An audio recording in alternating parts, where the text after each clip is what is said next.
Kembali lagi di Cerita Cinta Channel. Jangan lupa like, comment, and subscribe ya. Terima kasih. Tari dan Siska terperangah. Mereka tak menyangka di asrama ada kisah yang sekelam itu. Saking terkejutnya dengan cerita tersebut, Tari dan Siska sampai mengabaikan ucapan-ucapan mengerikan dari Pak Hasan dan Bu Rima.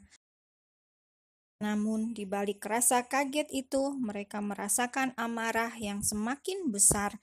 Tari dan Siska tidak terima jika arwah orang-orang yang tidak bersalah dijadikan korban. Mereka tidak tahu menahu dengan masalah tersebut sangat tidak adil jika sekarang turut menanggung akibat.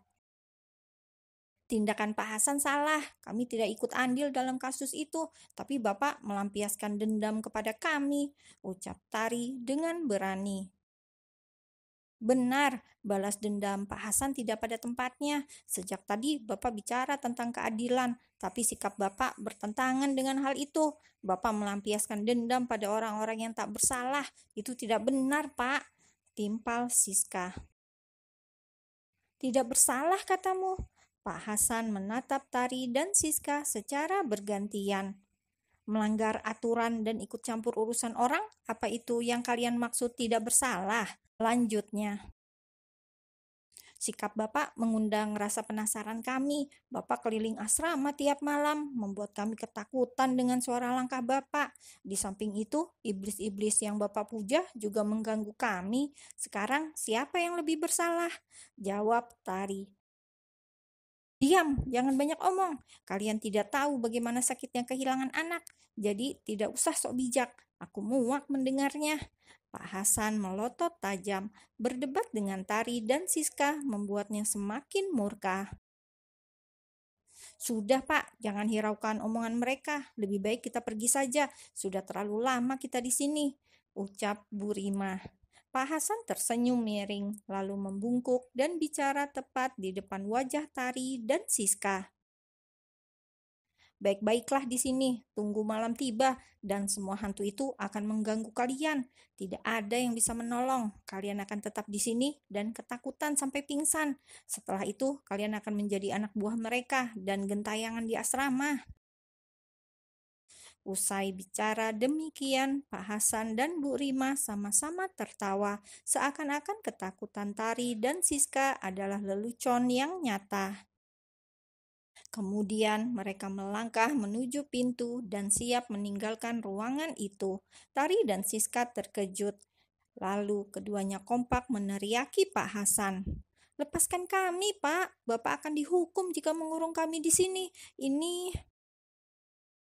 Kamu pikir aku bodoh dan membiarkan mereka mengetahui keberadaan kalian? Potong Pak Hasan dengan cepat, kemudian kembali melanjutkan langkah. Pak, lepaskan kami, Pak. Pak, jangan pergi. Pak, lepaskan kami dulu, Pak. Tari dan Siska terus berteriak, tapi tak dihiraukan. Pak Hasan dan Bu Rima tetap melangkah pergi. Ketika tiba di ambang pintu, Pak Hasan berhenti sejenak, lalu menoleh menatap Tari dan Siska. Berteriaklah sepuas kalian, kalau perlu sampai tenggorokan putus, kata Pak Hasan. Sesaat kemudian dia melangkah keluar dan menutup ruangan tersebut. Bu Rima juga turut serta bersamanya. Kini tinggal Tari dan Siska yang ada di dalam ruangan. Suasana mendadak mencekam setelah langkah Pak Hasan tak terdengar. Hembusan angin tidak hanya menyergap tengkuk, tapi terlihat nyata di sekitar mereka, menggerakkan tirai dan menerbangkan abu-abu bekas dupa. Entah itu angin sungguhan atau ulah makhluk tak kasat mata, yang jelas Tari dan Siska merinding karenanya. Ri, aku takut, Ri, ucap Siska. Tenang sis, kita pasti bisa keluar dari sini, jawab Tari. Sekejap setelah Tari menutup mulut, samar-samar mereka mendengar derap langkah yang semakin lama semakin mendekat. Tari dan Siska saling pandang, lalu tersenyum lebar. Mereka lega karena ada orang yang datang. Tolong, tolong. Tolong, kami dikurung di ruangan ini. Tolong kami. Tari dan Siska berteriak sekuat tenaga, tapi hingga beberapa detik tidak ada sahutan dari luar. Tolong, tolong, teriak Tari lebih kencang lagi. Namun, bukannya mendapat sahutan, suara derap langkah malah menghilang. Kemana mereka? Gumam Tari. Apa jangan-jangan itu tadi langkah Pak Hasan? Tebak Siska. Nggak mungkin, Pak Hasan hanya berdua dengan Bu Rima, sedangkan itu tadi suaranya banyak. Kalaupun ada Pak Hasan, pasti dia datang bersama beberapa orang. Harusnya mereka mendengar suara kita. Tapi, jangan-jangan mereka udah sekongkol. Pungkas Siska dengan cepat. Belum sempat Tari berpendapat, tiba-tiba kenop pintu bergerak sendiri, seolah-olah diputar dari luar. Tari dan Siska menatapnya tanpa kedip. Meski takut, tapi mereka tetap yakin bahwa itu perbuatan manusia. Tari dan Siska berteriak histeris. Mereka sangat kaget karena tiba-tiba pintu terbuka sendiri, sedangkan di luar tidak ada siapapun. "Gak ada siapa-siapa, Ri," bisik Siska. "Mungkin..." Tari kembali berteriak. Pintu yang barusan terbuka lebar sekarang menutup sendiri. Gerakannya sangat cepat sampai menimbulkan dentuman yang keras. Setelah itu, suasana kembali sunyi, tidak ada derap langkah maupun hembusan angin. Di tengah suasana yang mendadak tenang, bulu kuduk Tari dan Siska semakin meremang.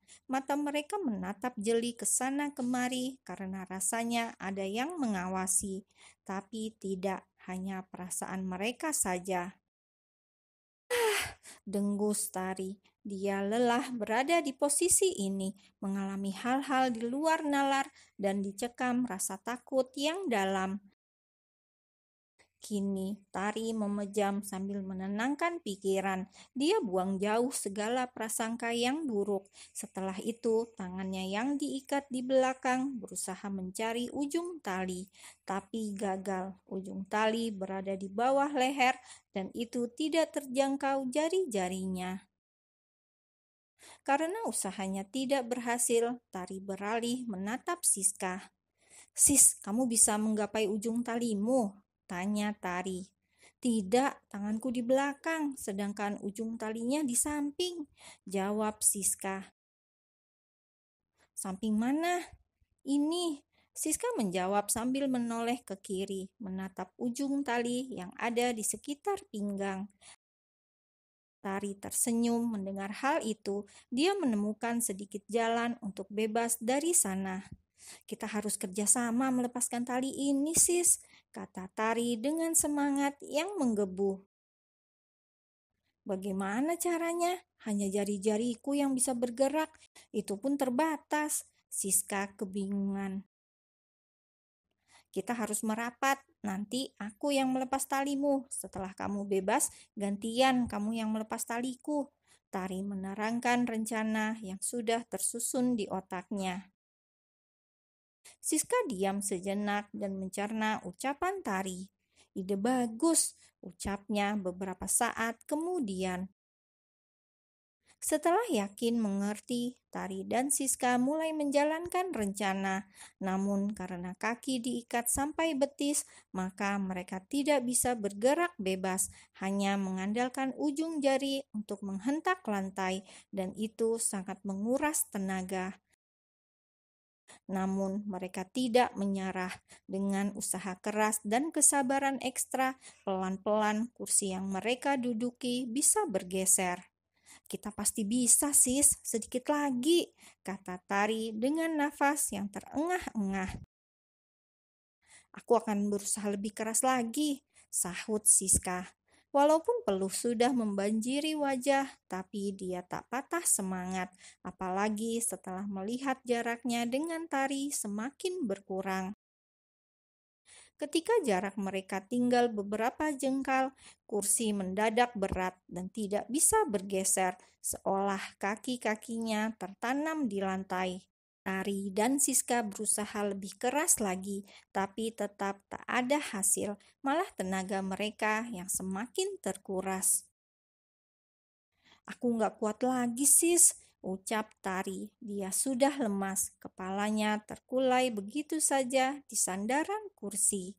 "Jangan menyerah, Ri. Kita pasti bisa. Sedikit lagi. Ayo." Suara Siska tersengal-sengal. Dia pun kehabisan tenaga dan rasanya hampir pingsan. Berbekal tekad yang kuat, Tari dan Siska kembali berusaha. "Ah!" teriak Tari. Dia sudah mengerahkan sisa-sisa tenaga, tapi kursi yang diduduki tetap di tempat.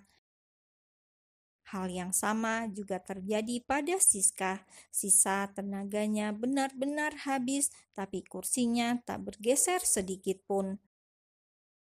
Sadar akan usaha yang sia-sia, Tari dan Siska memilih diam, bukan menyerah, melainkan mengumpulkan tenaga untuk usaha selanjutnya daripada terus memaksa dan berakhir pingsan.